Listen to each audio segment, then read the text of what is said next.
The bank manager's office felt too small, too warm as I watched my husband's face appear on the computer screen. James looked exactly as he had 2 weeks ago, before the car accident that took his life. Same kind eyes, same gentle smile. But something was different. "If you're watching this, Emily, it means I'm gone," he began.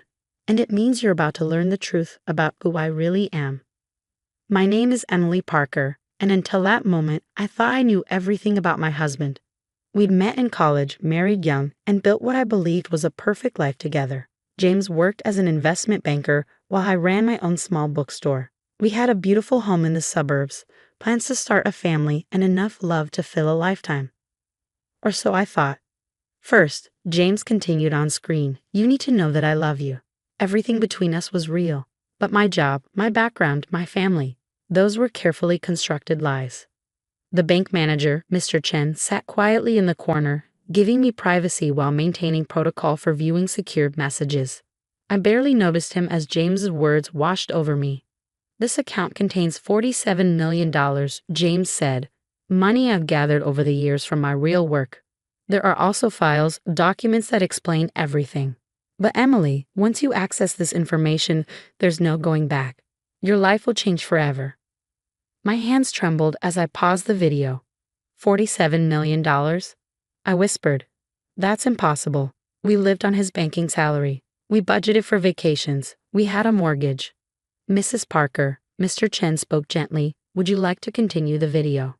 I nodded, though part of me wanted to run from that office and pretend this was all a bad dream. James's face reappeared, his expression more serious now. "The money is yours, no strings attached. You could take it, walk away, and never look at the files. That might be safer. But I know you, Em. You'll want the truth, no matter how dangerous it might be."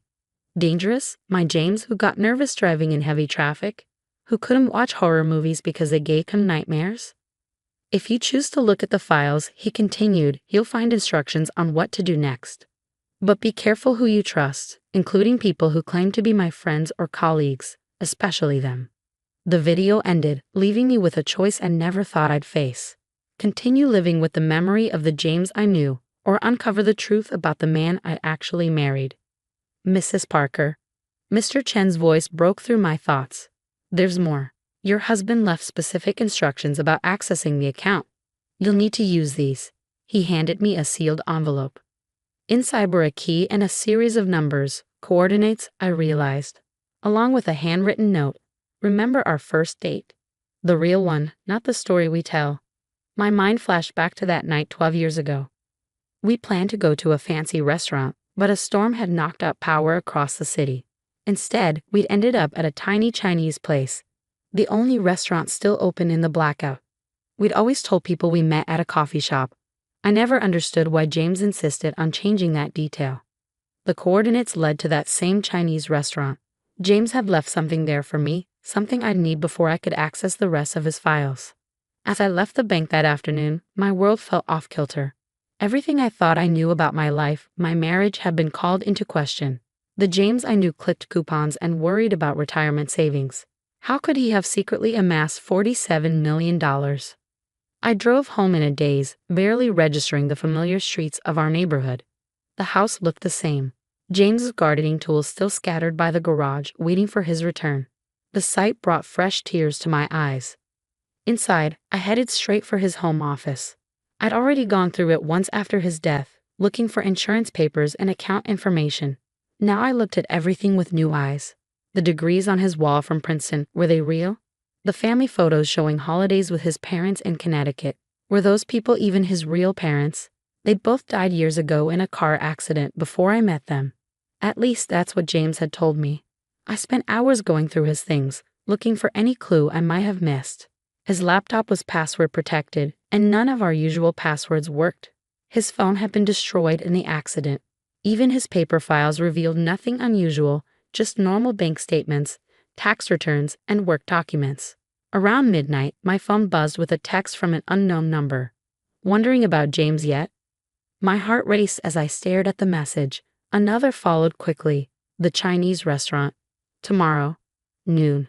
Come alone." I took a screenshot of the messages before they suddenly disappeared from my phone. Deleted remotely. I realized with a chill, whoever had sent them had access to my device. Sleep was impossible that night. I lay awake, replaying every moment of my life with James, looking for signs I might have missed. Had there been clues all along? Times when his story didn't quite add up. There was the way he always insisted on doing her banking online, never visiting branches in person. How he traveled for work but never wanted me to meet him in other cities. The mysterious calls he'd take outside, claiming they were client calls that had to be private. But he'd also been the most loving, attentive husband anyone could ask for. He never missed an anniversary, always remembered the smallest details about my likes and dislikes. He'd spent countless hours helping me set up my bookstore, installing shelves on weekends and learning about inventory management to help me succeed. How could that man be someone else entirely? Morning came too quickly. I got dressed mechanically, trying to decide what one wears to meet a mysterious texter who might reveal secrets about your dead husband's double life. As I headed for my car, I noticed something odd. A small red dot on my windshield. I approached carefully and found a nearly invisible device attached to the glass. A tracker. Someone was watching me. The Chinese restaurant looked exactly as I remembered it from our first date, right down to the faded red lanterns hanging in the window. I arrived early, parking across the street to watch who came and went. At exactly noon, my phone buzzed again. Inside. Last booth. Taking a deep breath, I stepped into the dimly lit restaurant. The same elderly woman who'd served us 12 years ago nodded in recognition as I passed. In the back booth sat a woman about my age, dressed in a crisp business suit. "Emily," she said as I approached. "I'm Diana. I worked with James." "At the bank?" I asked, sliding into the booth. She smiled sadly. "No, his real job." She placed a small device on the table that emitted a soft hum. "Signal jammer. Now we can talk freely." Over the next hour, Diana revealed a truth that shattered everything I thought I knew. James hadn't been an investment banker. He'd been part of a private intelligence organization that specialized in exposing corporate corruption. The banking job was his cover, she explained. But his real work involved infiltrating companies, gathering evidence of illegal activities, and ensuring that evidence reached the right authorities. "That's where the money came from?" I asked, thinking of the $47 million. "Partially. Whistleblower rewards can be substantial, but most of it came from his family." "His family? But they're dead." Diana shook her head. "His parents are very much alive, Emily, and they're not the middle-class suburbanites he described. The Parkers are one of the wealthiest families in the country, old money carefully hidden from public view." My head spun as she continued. James had been born into a world of immense privilege and power. But instead of living off his inheritance, he'd chosen to use his position and resources to fight corporate crime. "Why didn't he tell me?" I whispered. "Protection," Diana replied. "The companies we investigate, they don't play nice. The less you knew, the safer you were." "Were?" I caught her use of past tense. "What do you mean, were?" Her expression turned grave. "James's accident wasn't an accident, Emily. He was getting close to exposing something big. Really big. That's why he set up the failsafe with the bank." I felt the blood drain from my face. "Are you saying someone murdered my husband?" "Yes. And now they know you've accessed the account. Which means you're next on their list." As if on cue, 2 men in dark suits entered the restaurant.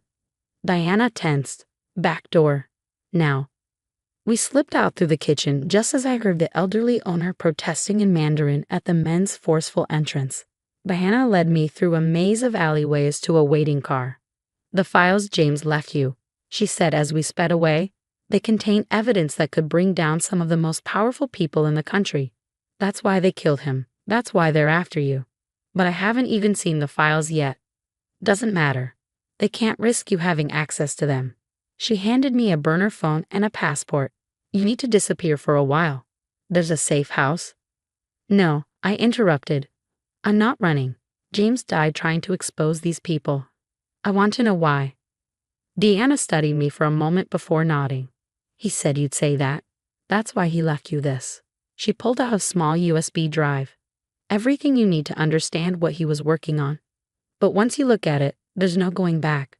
I took the drive, thinking of James's warning in the video. He'd known this moment would come. Known I'd choose truth over safety. "What was he investigating?" I asked. A consortium of pharmaceutical companies, Diana explained. They've been deliberately suppressing cancer treatments to maintain profits from their current drugs. James found proof. Names, dates, emails ordering the destruction of research that could have saved millions of lives. The magnitude of it hit me like a physical blow. All those times James had seemed distracted or troubled, saying work was stressful. He'd been carrying this burden alone. The coordinates he left, Diana continued, they lead to more than just the restaurant. There are 5 locations, each containing pieces of evidence he scattered as insurance. But you'll need help gathering them. Why me? Why not leave everything with your organization? Because he didn't trust anyone completely. Except you, she smiled sadly. He called you his moral compass. Said you were the only person he knew who could never be bought or corrupted. I thought of my small bookstore, the simple life we built. Had that been part of why he loved me? Because I was content with what we had, never wanting more? The men following us, I said, glancing in a side mirror. Who are they? Private security contractors. Mercenaries, basically. They work for whoever pays the most. She took a sharp turn down a side street. Right now, that's Blackworth Pharmaceuticals. The name triggered a memory. James had been reading about them just weeks before his death, saying something about their CEO making suspicious stock trades. What do I do now? I asked. First, we need to get you somewhere safe. Then, she handed me a key identical to the one from the bank. We start following James's breadcrumbs. The safe house was a modest apartment in a quiet neighborhood. Diana helped me settle in, showing me the security features James had installed. The USB drive is encrypted, she explained. You'll need 3 keys to access it. The first was in the restaurant, that jade pendant the owner gave you. The second is hidden at the next set of coordinates. The third, she paused. The third is something only you would know. As night fell, I sat at the apartment's small desk, examining the pendant. It looked ordinary, but contained a tiny microchip. James had planned everything meticulously. My phone, the burner Diana provided, buzzed with an alert. Someone had broken into our house. Through the security cameras James had secretly installed, I watched men in black tactical gear methodically searching every room. They spent extra time in his office, tearing apart furniture and removing sections of wall.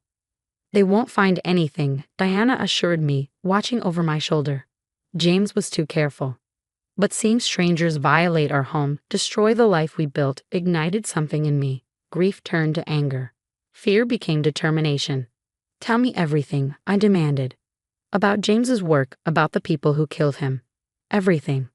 Over the next several hours, Diana revealed the scope of James's investigations. Blackworth Pharmaceuticals was just the tip of the iceberg.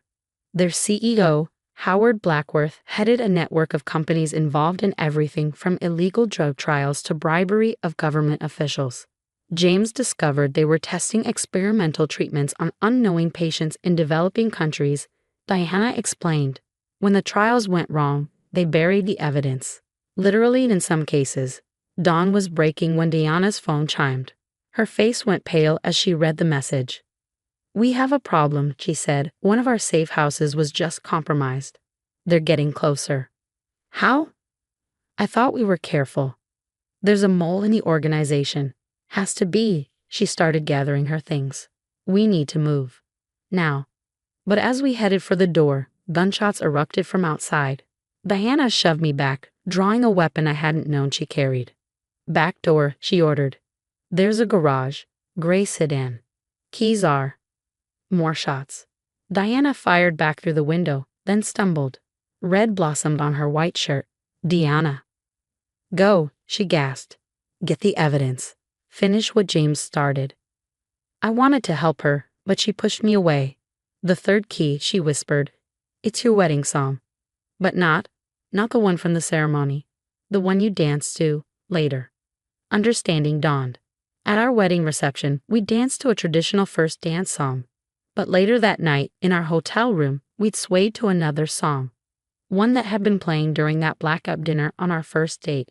Diana pressed her gun into my hand. Car. Go. I'll hold them off. Tears streaming down my face, I ran. Behind me, Diana's gunfire covered my escape.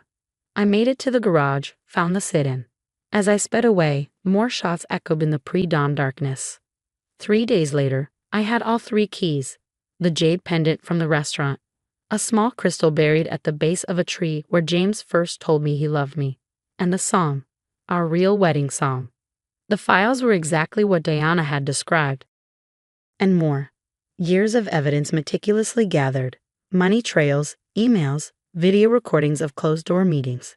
Enough to bring down not just Blackworth, but dozens of executives and officials.